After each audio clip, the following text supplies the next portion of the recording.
What's up, dedicated Dragon Ball denizens? I'm Ryan, and we're here for another episode of the Hawks Dragon Ball Nest. Yes, I'm off camera. We've just got a collage of random pictures I took of me for thumbnails.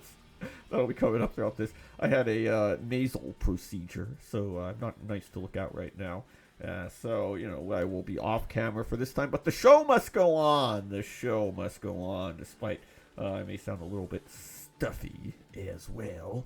But we'll get through it. We're going to get into Android 18 battling versus Bardock. So let's just jump right into it. Quick look here at the deck list. Pretty simple deck list. We've got the, you know, the promo out here. This new one. We've got 3 cells and 1 of the old ones. We're still going with this bad boy, this promo. Pretty simple list. 3 fields. We'll see if we get to use them in this match. Also, we'll see if we get to use these. But that's that. Alright, here we go, is the battle, and yes, I'm not going to be there. I'm not going to put even a thumbnail or anything up there. It's okay, you can do without seeing me for one video at least, I hope. But yeah, this was a pretty solid battle against Bardock. The only thing that I kind of hate is, we're not, well, I guess I'll spoil it, yeah, we're not going to see the field. You know, I love using the field, just wasn't needed here, especially in a Bardock deck. You know, he doesn't really just let guys hang out, except for maybe the Chi-Chi, but in this case, it just never came up. So, let's see what we got here. Already on turn 3 of his. Let's get a Chi-Chi. So, what's the strategy here? What's the strategy? It's basically like, I'm going to want to pressure him, but also clear his board, you know, which is obviously what Android 18 wants to do a lot of the times anyway. But right off the bat, I see this one is one I wanted, the 18. Especially seeing that he's already, for some odd reason, pressuring me. So that kind of told me that I probably wouldn't need this guy, but I kept one. But I really want this one to be able to minus his board and get rid of those pesky Bardocks. We don't want to have to deal with them. But let's work on initially also getting that hand up. Turns 1 and 2. I didn't have a turn 1 play, did I? No, I did not. So we've got that. We've luckily already saw Self-Destruct. We also already see this one. So, I mean, we're pretty high rolling out here, right? I mean, not too much of a better hand we can get. So let's see when and if we're going to play these cells. Okay, yeah, and look at this. He really is just going in aggro, which is a pretty solid strategy. But next turn, I'm right where I want to be. I've got the marker, so I'm going to probably throw this bad boy out there. I don't have an 18 on field, so it wouldn't be in my best... Well, it would be impossible to use Cell anyway, so the downside of not getting one early, right? So, you know, I just said, let's just go down to 3. Let's just do it. I got a couple supers now that I drew into. Let's just get this bad boy down to 5 with this guy. Because why not? And then, yeah, let's go in. Let's see if we can get this Bardock. This one is one of the better ways, in my opinion, to try to get rid of him. We're going to minus him to 10 and then leader skill into it. See if I can get a free hit. However, he says, you know what? I'm going to save her. I mean, him. So it does cost him a couple supers, though, which will that come back to haunt him? I mean, personally, I don't know if that was worth it, but, you know, it probably does help him in the end.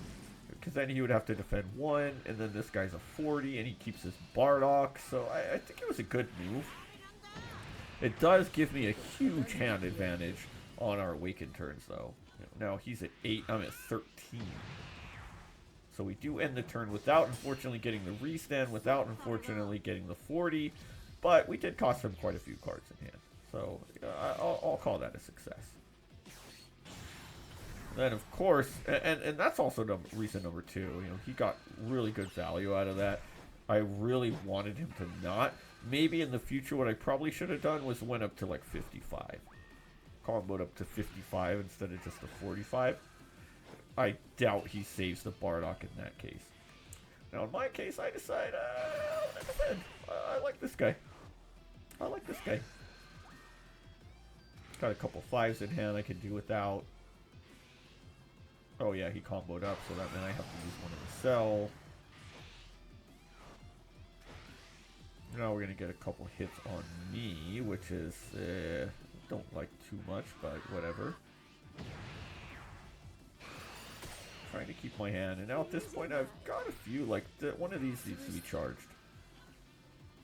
And he's comboing up again. Okay, I've got to use one of these bad boys now.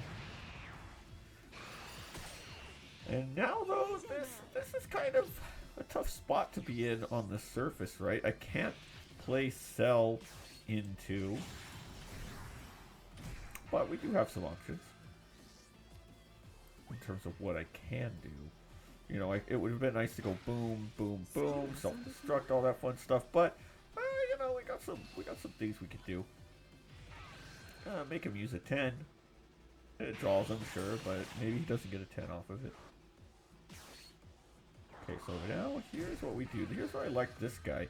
Nice little body coming out here, and we'll just say, okay, bye-bye.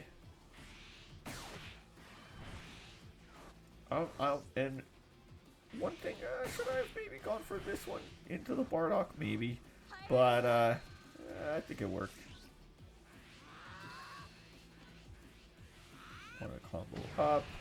So, once again, I don't know. I'm not playing quite ideally because this guy's out here, and a second turn in a row now I'm not getting a 40k boost. But we've still got a nice board here, and we are taking him down. 6. He finally takes that one to go to 3. Honestly, what I probably should have done here was just not even attacked with this guy in case he would have taken it.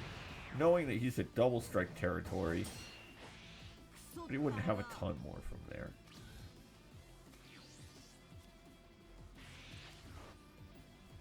One funny thing is, Field actually could have been solid in this position with this Bardock after he restands. Wouldn't have been a terrible idea. Okay. Well, he's going to do his best to see if he can get me down to 2 and finish me off. And I just looking at his hand. Now, this was a risky move on my part, especially after the card I got from it. He could have maybe taken me out, but I decided I have 2 supers, and I have this guy in hand after. Let's just take it. Well, that's what I got from life, right? Interestingly, actually, let's pause right here. Let's see, could he have gone for game? So 10, 20, 30 more.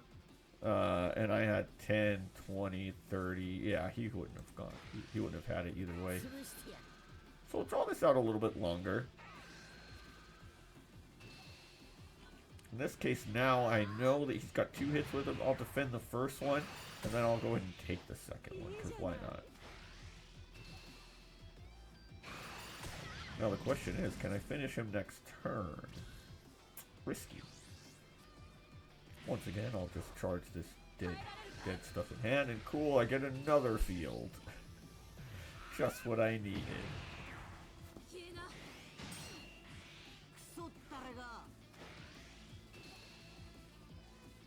Okay, he's gonna go down to 2. I don't even take a risk here. It wouldn't have been a terrible idea to maybe at least like go into the Bardock for the restand, but I think he defends that. I think my idea was to kind of wait and see.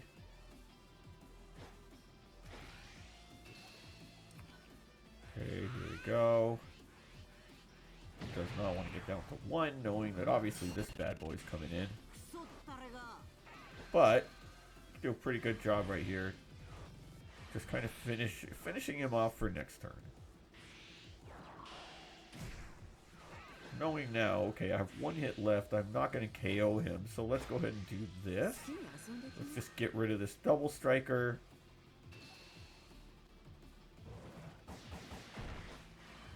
And then we'll self-destruct.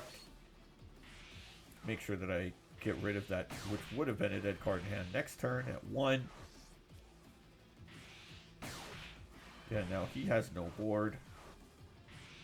And I get to play another Searcher, get a good card in hand. So, solid. Okay, now pretty sure that it doesn't have a good way of taking me out at 1. But you never know. You never know these days, do you? Okay, that one is a no.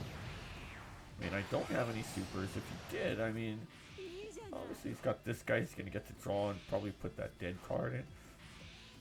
It's actually an interesting move. Oh, okay, so he still gets the 0. So yeah, not a lot to work with. In fact, I'm pretty surprised that he didn't just do that off the bat. To give himself more power, but sure. Look, he was so sure he wasn't going to take me out, he didn't even combo up. If I'm him, I would have taken that chance. I mean, despite my large hand. But that's that.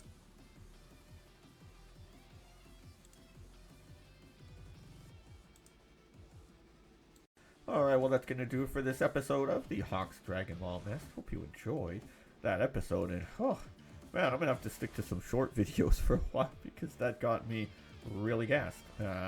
So, if you liked what you saw, though, you know, just hit that subscribe button. Become part of the Hawks Nest, a fearless flock of fabulous folks who love to do what we love out here. Next week, stay tuned. The set dump happened today, at the time of recording this video today.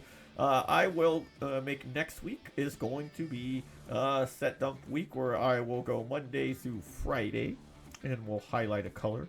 And maybe I'll do Tuesday through Saturday even. And we'll go ahead and highlight a color each day of the drop as we prepare for FB09. I'm pretty excited about it. Hope you guys are too. Again, still hit me up, Rybred619, RYBRED619, if you want to get some code cards. I've got SB02. I've got FB08, I think. Yeah. So, anyway, until then, we'll see you next time.